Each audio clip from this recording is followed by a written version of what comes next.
Hello বন্ধুরা, তোমরা সবাই কেমন আছো? এই গরমে একটু কমেন্টে জানিও। আমরা তো সত্যিই ভালো নেই এত গরমে। মনে দেখো আমাদের এই পুচকু দুটো পুকুরে স্নান করছে, এত গরমে পুকুরে নেমে গেছে। দেখো ওর ভাই বোনে সাঁতার কাটবে, কে কত দূর যেতে পারে। হ্যাঁ, যাও, কে কতটা যেতে পারে যাও।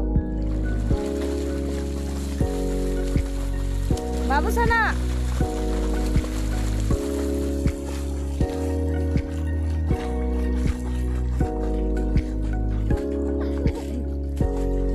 বাবু সোনা ভয় পেয়ে গেছে, তাই একটু গিয়ে চলে আসছে। সোনামা অনেকটাই গিয়েছে। বাবু সোনা খুব একা থাকলে তো পুকুরে ভয় পায়, বাবা বা জেঠু থাকলে অতটা ভয় পায় না, অনেকটা যায়। কিন্তু সোনামা অনেকটাই শিখে গেছে, তাই ওর কোনো ভয় নেই। এদিকে এদিকে ভাইয়ের দিকে আসো। বাবু সোনা চলে যাও, আবার যাও।